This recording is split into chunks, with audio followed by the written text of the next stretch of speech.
What's going on, guys?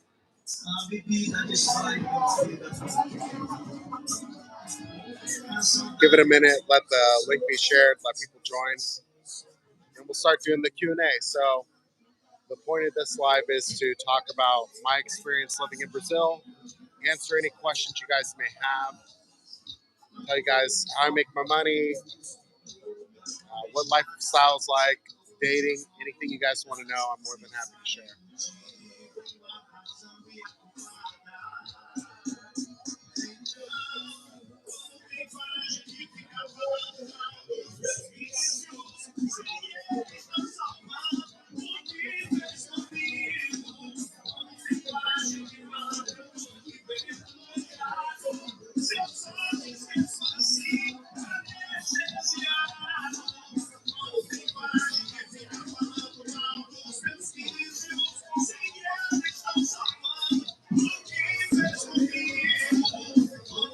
What's going on, guys? First, I want to thank Fred for hosting me in this. My name is Josh. If you guys haven't seen my videos, Fred's been sharing them around. I live here in Brazil, and I'm starting to make content. So what I wanted to do with this is really just take an opportunity to talk to you guys who are thinking about moving to Brazil and answer any questions you guys may have. I've lived here for 4 months now. I started off in Sao Paulo. You have to excuse the music. Let me know if it's too loud. I'm at a bar right now, but yeah. So I moved here 4 months ago. I started off in Sao Paulo. I spent a month there. Sao Paulo wasn't really the vibe for me. I have a friend who's an American. He lives here in Natal. He's like, yo, come out here, check it out. It's an amazing vibe. So I came up to Natal, which is the most northeastern point of Brazil. It's actually closer to Africa than it is to the United States. And I got out here and it was just an amazing vibe. So I fell in love with the place, got an apartment, and yeah, like I said, in one of my videos before, I said not a lot of people are telling the truth about like what it's like living in Brazil. A lot of YouTubers are trying to paint it as like, hey, look at this perfect life that you have, things like that. But you know, there's good, there's the bad, there's the ugly. So what I wanted to do was take the opportunity to answer questions you guys may have about what it's like actually living here. And I mean, it can be any question you guys have, more than happy to answer. So until we get questions, I can start.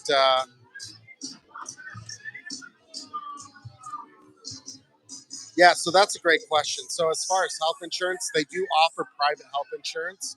You have two options as an American, right? You can do traveler's insurance, which I would recommend before you leave the United States. Uh, just that way you have something that covers you when you're in Brazil. Once you start living in Brazil, they offer private insurance. You don't want to use the public insurance; it's garbage. Get the private insurance. I know it's disgusting. I hear you. Appreciate the feedback. But you know, Mr. Wright, I got to tell you the opinion that matters. It's probably my face as well. Yeah. But you know, I got to tell you, man, it's not the opinion of a guy that matters. It's the opinion of the women, and the women out here, they're all right with it. So I'm gonna keep it. Face two. But yeah, I moved out here. Originally started in Sao Paulo. Spent a month out there, and like I said, it just wasn't a good vibe out there. Let them know. Yeah. Take off the hat. Well, for you, since you're interested, here's my hair. I got hair.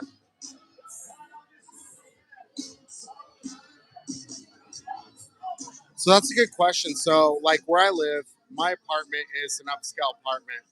I pay equivalent of 400 American dollars a month for it. It's a two-bedroom, two-bathroom. I've got a view of the ocean. Really, just go to the realtor. It's called iMovies here. Go to the realtor and tell them what you're looking for, and they'll direct you. Like I told them I wanted a fully furnished apartment. Yeah. So yeah, I told him I wanted to appreciate that, Fred, but I was actually enjoying his comments. Like, if we're getting engagement, I'm good with it. Maybe that's the next trip I need to do. If I've got that receding hairline, maybe what I need to do is go to Istanbul. Yeah, 400 bucks, and honestly, that's expensive out here. That's 2,000 reais. But what I told him was most important is I told my realtor, I said, yo, what's most important to me is that when I wake up, I open my eyes, I see the ocean. I go out on my balcony, I see the ocean. I live in the tourist district of Ponte Negra, or excuse me, Natal, which is Ponte Negra. So I pay a little bit more, but honestly, it's worth it. And I put in my lease that I could break my 1 year lease within 6 months. If I break it after 6 months, I don't pay any penalties or anything like that. So it's important when you come out here to understand that like people are gonna want to charge you gringo prices. So take your time, shop around. When I first got here to Natal, I had a hotel for 30 days while I shopped around.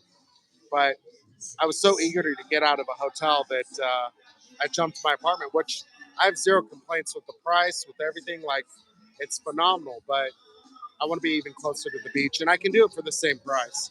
So, yeah, fully furnished. I mean, everything I needed. I didn't have to buy anything. So, as far as work, my work is in the United States.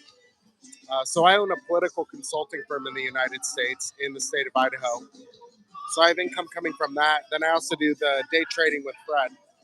And like for example, the first 3 weeks I was here, I actually had it to where I started off with $250 trading, and I got it up to $4,000 in 3 weeks. And I mean, like that's not just me blowing smoke. Anybody who's in the group can see where I actually posted the screenshots of me hitting every day. Florianopolis, I haven't been there, so I can't speak to it. Um, Look, for me, one of the things that was important to me after being in Sao Paulo, remembering that only 5% of the population speaks English here, I didn't want to have it where a lot of tourists were actually like ruining the experience. Like maybe they gave a woman a bad experience and like they're like, nah, fuck that. I'm not going to mess with an American. Yeah, the VIP group, exactly. So for me, it was important that like once I got here and I realized, yo, there's no Americans here but me and my best friend. It's my opportunity to ruin the look of Americans. All joking aside, really what it is like I don't have anybody else messing it up for me. Like everybody here, they're like, "Yo, you're the first American I've ever met from the United States." So it's been a great experience out here. So that was important to me. So yeah, here's the nice thing too is like rent is super cheap, right? And that's great. But let's talk about the costs of day to day, going out doing things, grocery shopping, electricity, all that. So I have the fastest internet I can have here, and it's really fast at my house.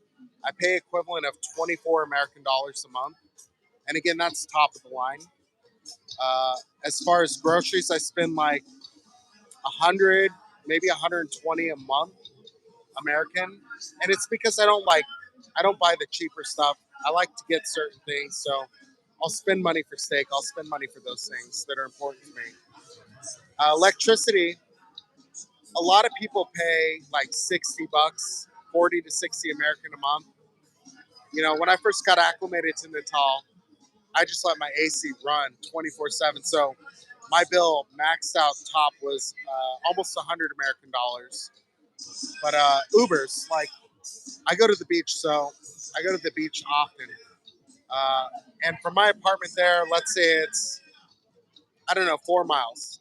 In the United States, if you were to go 4 miles, you'd spend at least 16 bucks. I spend about $1.60 to go down to the beach and $1.60 to get home. And what I'll do a lot of times is I'll actually have it where I hang out and get an umbrella. And if you don't buy any drinks or any food, the umbrella is like 40 reais, which is $8. But for me, I'll get a drink or I'll get food. If I get a drink like today, I got a coconut water. I got a couple of them, so I didn't even pay for the umbrella because I got the drink. Right? I think I paid $3 American, and I got to hang out at the beach all day and just enjoy the vibe. So important to me. But that's how I actually spend a lot of my days is finding different ways to fill it. that is one thing that I will say is when I first got here, let's say 2 months into being here, you start getting bored or you start like chasing women 24/7 for me at least. And what I found actually helps is advice I got from Fred, which was, you know, create habits, positive habits, right? So now I actually set expectations for myself. Hey, I'm going to work 2 hours a day doing this. I'm going to sweep my apartment. I'm going to do this. I'm going to do this. Then I'm going to go to the beach. So I fill out my day, and now it's like I don't even get bored or anything like that. And like I said, my entertainment is super cheap. Food here is super cheap. I ate dinner tonight. Um, I spent $3.20 getting meat sticks. It's like shish kebabs without pineapple or onions or anything like that, just straight steak. And that's another great thing about Brazil is the food is phenomenal. Like it's absolutely amazing. So yeah, happy to answer any other questions anybody has.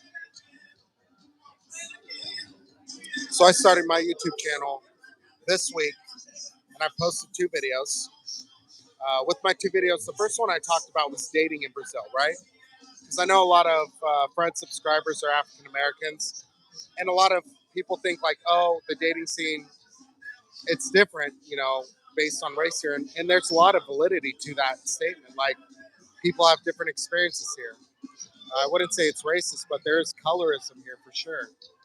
So when me and Fred were talking about it, because we're good friends, what we found is like a lot of the same experiences I'm having, he's had, and vice versa. So I wanted to give the perspective as far as how I view dating here in Brazil as a white guy. Um, so we covered that. I covered some things that you could do to be more successful. Like this is no joke. The number one thing you should do before you move to Brazil, if you want to come here and you want to plan on dating, is learn how to take pictures of other people for Instagram. Like just start practicing because you'll be asked to take 100 photos for a girl in a period of an hour. And it's always going to be like, oh, I don't like that one. Another. So once you start figuring out how to take good pictures, you'll cut those down. And the next thing you know, you'll only be taking 10 or 20 photos. And I'm telling you, it's, yeah, it gets a little redundant and old having to take multiple photos. So if you can figure out how to start taking photos now, get it to where you've got it on lock, it just makes your life a lot easier. So yeah, but my second video was talking about how I actually ended up in Brazil. So I mentioned earlier in this live stream, my best friend lives here in Natal. He's one of my best friends. He's an American who moved here 10 years ago. He's lived in Brazil for 20 years, but 10 years straight. I originally had planned to come visit him, right? And in doing that, I hired a tutor to teach me how to speak the language. And she recommended, hey, go on this app, talk to people, practice, all that. You guys should go watch the video. I don't want to rehash that too much, but it is important that you do learn the language. Like I said, only 5% of people here actually speak English. And don't be discouraged thinking, oh, I've got to master it. Like if you're coming to visit, use Google Translate. Yeah, I use Tinder for sure. Um, look, I'll tell you the nice thing here is, man, is with women it's a lot different. If you can make a woman laugh, like you're in. It's just Josh Gibbons. Fred will post the link, I'm sure. But if you can make a woman laugh, like you're in. So I've used Tinder, but I've actually used just going up to women at the bar more than that and making her laugh. Just stupid lines, things like that. Like if you can make them laugh, they're open to a conversation at that point. I told one girl, I went up to her one time and I played that my Portuguese wasn't as good as it is. And I typed on Google Translator before I went over there. I said something and I walked up to her and I said in Portuguese, I said, hey, excuse me. I don't speak good Portuguese. I'm an American. Uh, I need some help. Can you help me? Can you read this? Right? And when she read it, it said, hey, I just saw the most beautiful woman in the bar and I need to know what kind of restaurant I should take her to. So what's your favorite type of food? Oh, thanks, man. Yeah, check it out for sure. Like I'm gonna start pumping out more videos. The first two, like I said, a lot of people, honestly, besides like Fred, who lives here full time normally, people don't keep it real. It's like as far as what it's like to live here, they just try and paint like, oh, look at this great time I'm having. Yeah, it was smooth, man. We had a couple dates before I stopped talking to her. So um, no, like it's one of those things where a lot of people paint Brazil as like this perfect paradise, and look, it is. Like I'll take Brazil any day over the United States living here. I'll take Brazilian women dating them any day of the week over dating American women. That's just me personally. But I mean, there's also the bad, and there's bad that comes with dating Brazilian women too. Like you will never, and guys who have been here or lived here, you can speak to this. You will never experience passion like you experience with a Brazilian woman, and that's a double-edged sword.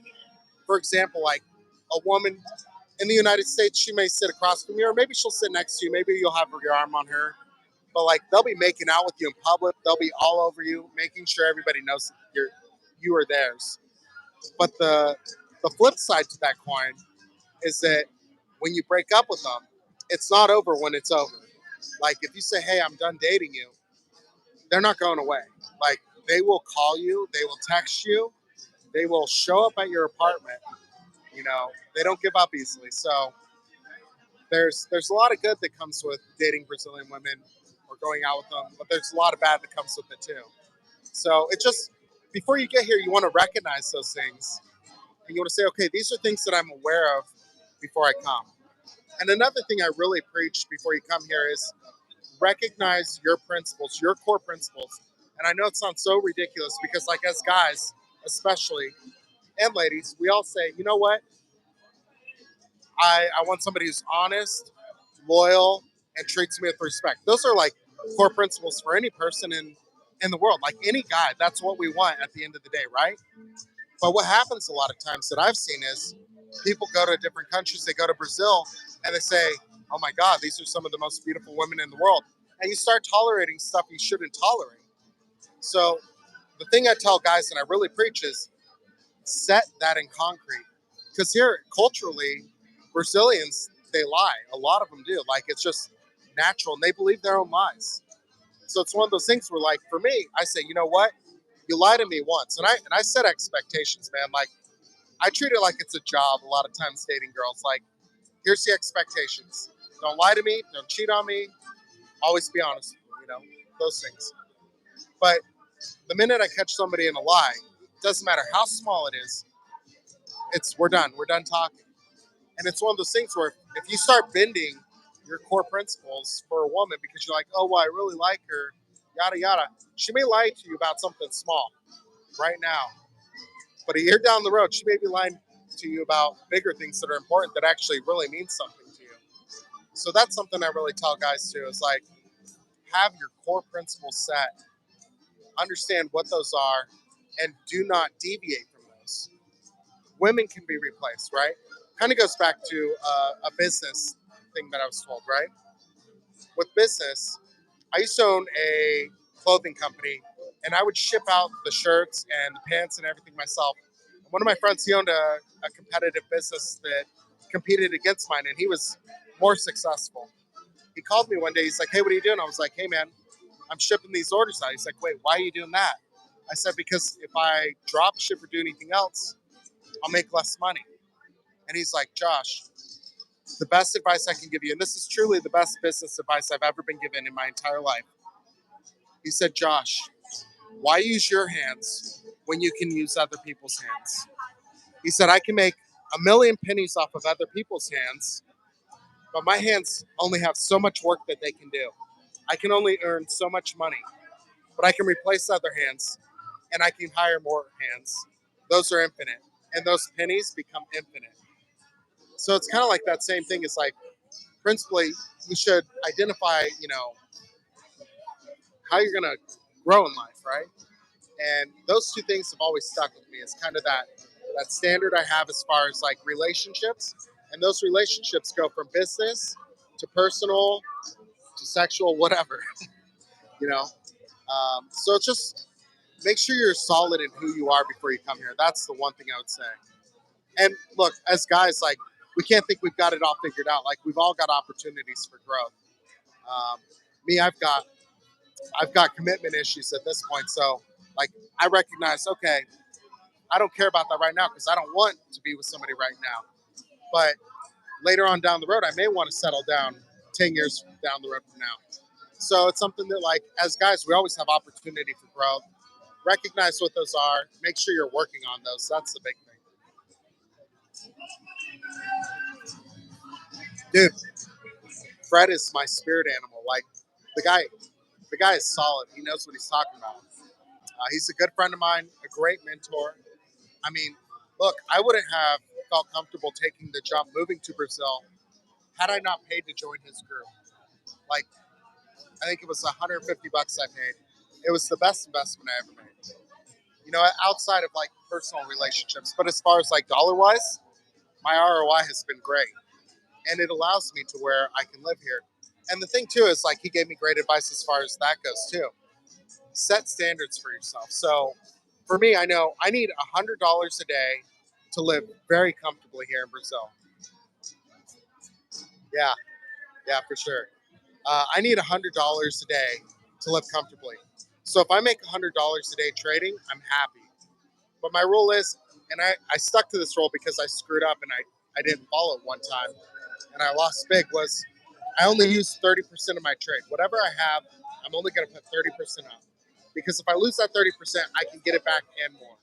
But if I throw 100% in and be all cocky and confident, I can lose 100% and then I'm starting up from, from the ground.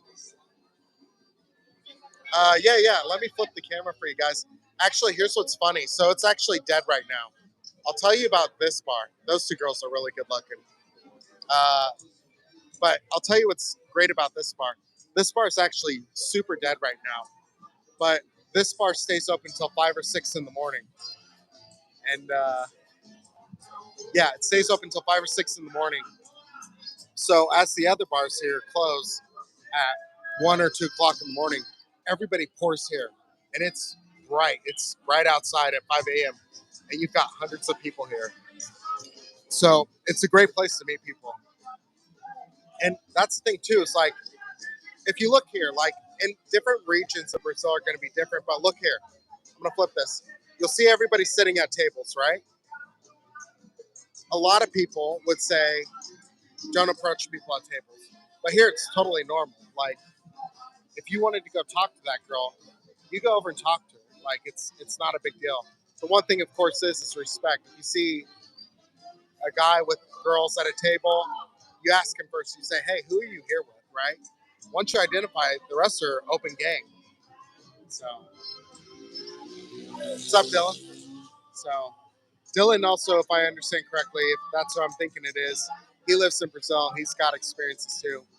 But it truly is like it's a very warm environment here. Like Americans were really cold, and I know a lot of people probably haven't heard that expression, but like think about how we greet people when we first meet them. We shake their hand, we keep our distance, we don't want people in our personal bubbles.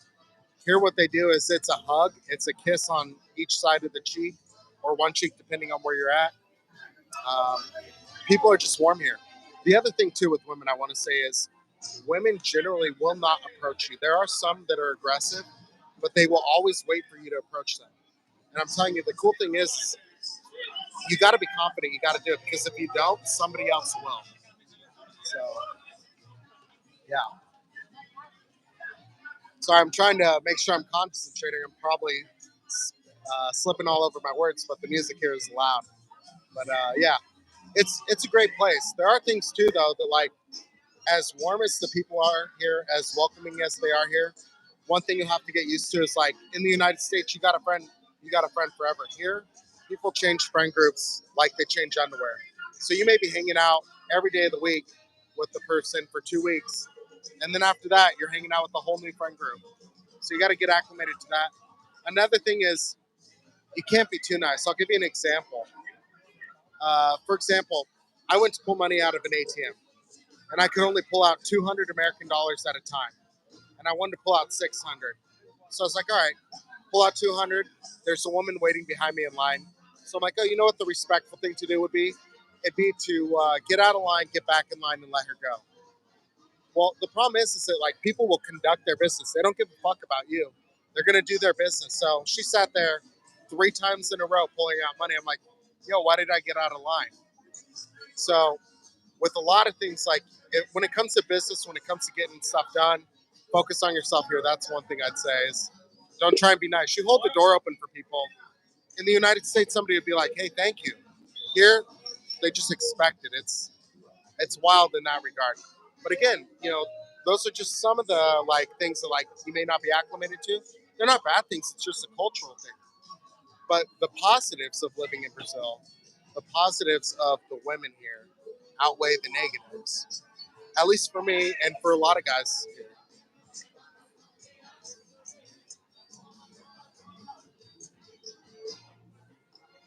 Yeah, you got to shoot your shot, man. Like that's the thing, man. It's one of those things. Like I know a lot of guys in the United States, and I really want to speak to this. A lot of guys are like, "Oh, I'm nervous. I fear rejection." Well, you know what? You're always going to be rejected if you never try. Yeah, don't simp. I'm not simping in Brazil, but it is one of those things, man. You're going to miss every shot you never shoot. So you may not hit all 10 shots you throw out, but you're going to hit a lot of them. I'm actually originally from Texas, not from Houston. I should be a Mavericks fan, but I'm not. Definitely a Jalen Green fan. Yeah, Rockets are my team. I've even got my jersey down here. As a matter of fact, if I have any care package sent, it's going to be another Houston Rockets snapback hat, black and white. But yeah, that's the one thing that sucks here. Is like a lot of the hats are not flat bill; they're bent. So that's one thing. If you're going to move here, definitely make sure you bring a lot of flat bill hats if that's your thing. Yeah, Jalen Green. I actually saw the Rockets play.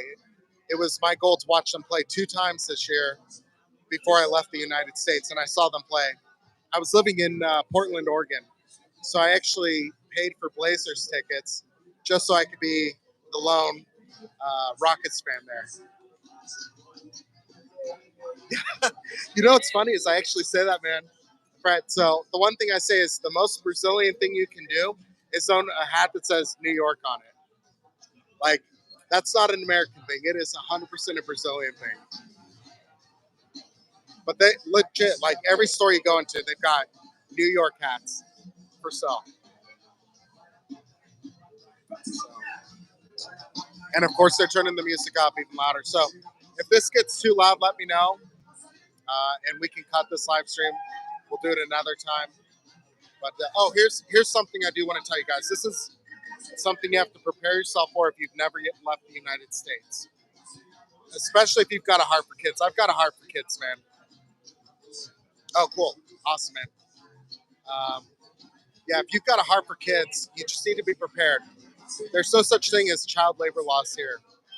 You'll see at 2 o'clock in the morning a 8-year-old kid come up to you and try and sell you stuff. Like they're trying to make money for their family. So, dude, it's one of those things. When I first got here, it tore at my heart, and I'm like, dude, I'll give you 50. Hey, guys, just go home for the rest of the day. But you realize like they're going to be out and they're going to continue doing it. It's because, look, man, here you have 2 classes. There's not really so much a middle class. I mean, I'm sure there is, but there's the haves and the have-nots. And the have-nots, they often pull their children out of school, in elementary or middle school and say, okay, time to get to work, time to help the family. So you'll see. I mean, I saw it today. I had couldn't have been more than 6 years old max, 5 or 6 years old, come up to me at the beach, trying to sell me stuff. Uh, Not accompanied, alone, and it's just one of those things that's normal. So if you got a big heart for kids, just prepare yourself for that and understand you're not going to save the world. If you want to buy something because you want to buy it or you want to help them out, that's your thing. But you know, we're not all millionaires, right? So that's something to keep in mind. So sorry, distracted for a second. Um, so yeah, yeah. Same thing. Also, like in the United States, you don't see stray dogs running around. I'll show you what I was distracted by. You can't say it really right now. The blonde in the pink skirt. She's being hated by that guy, but she's pretty good looking.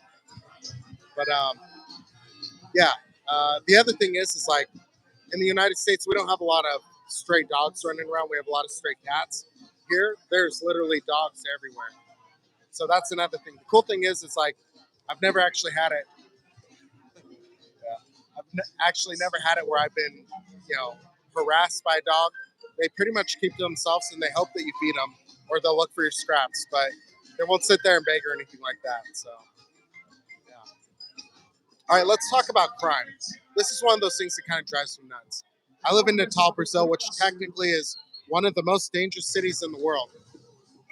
I can walk out with gold on my neck, and I've done it for months.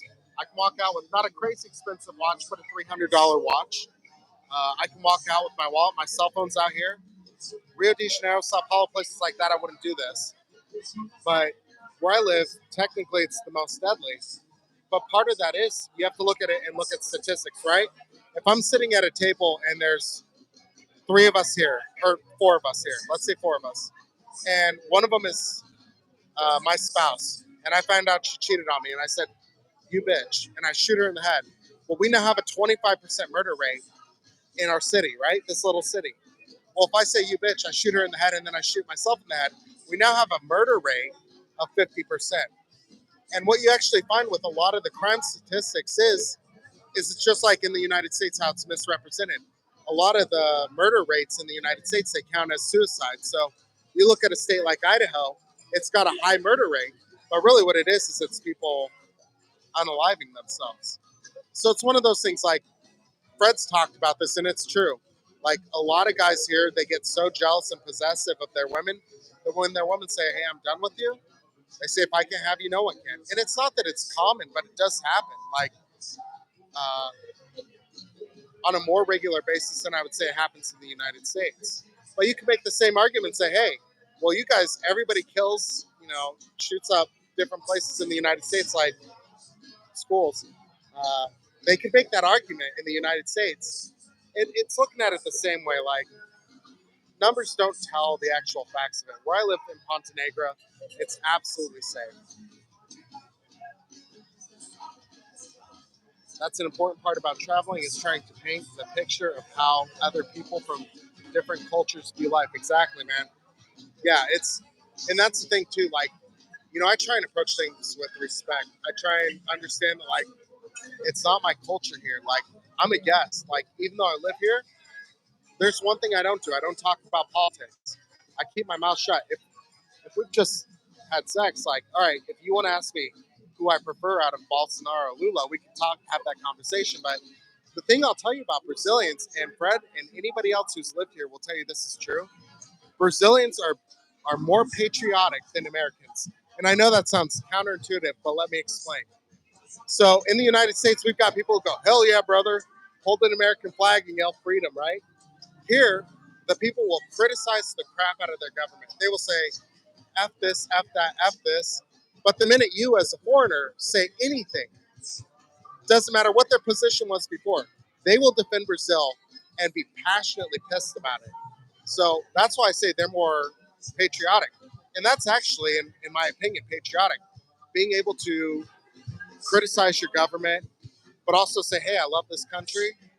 Uh, I mean, they hit the nail on the head on how to do it.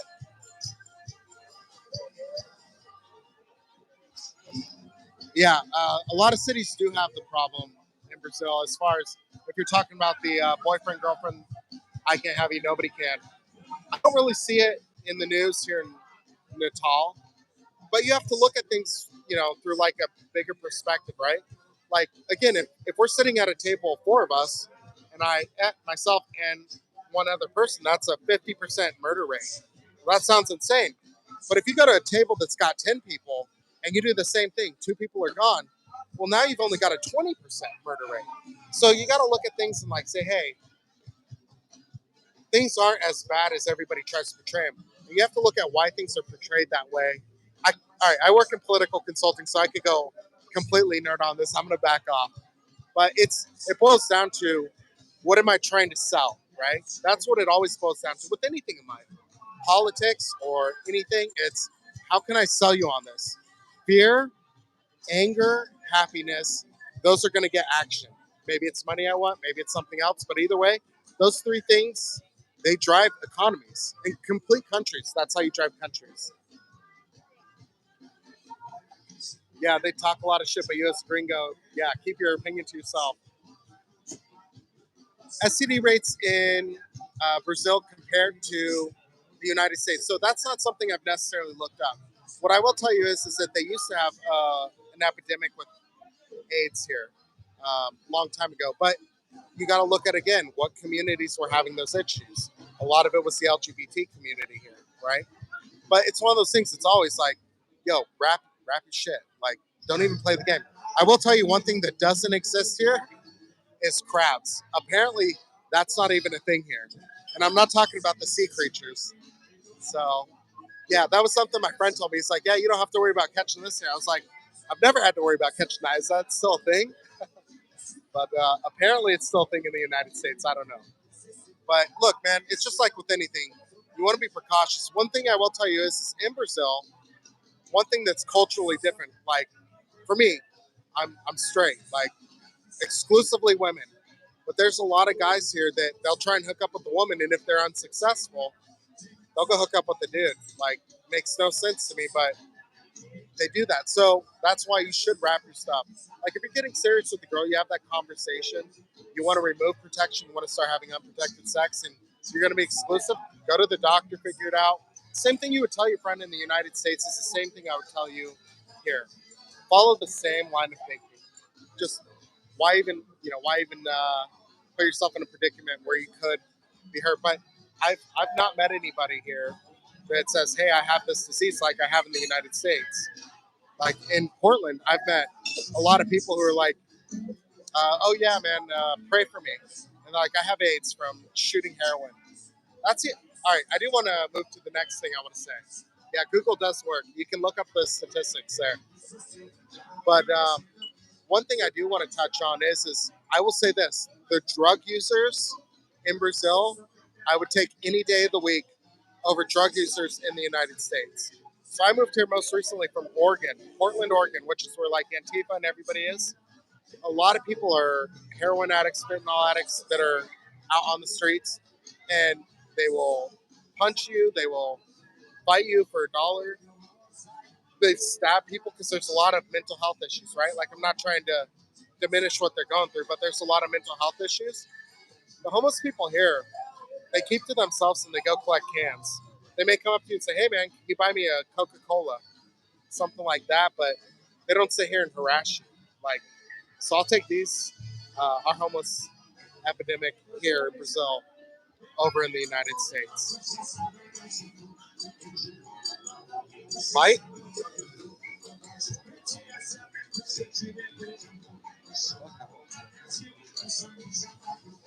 Bite. Oh yeah, yeah, yeah. Sorry, man. Yeah, in Portland, Oregon, you've got the craziest homeless people. Like they will. I mean, all right, maybe not more crazy than in San Francisco because in San Francisco they literally have an app where they track where people are pooping on the streets. You can see where people have defecated in real time. So maybe not as bad as San Francisco, but pretty bad.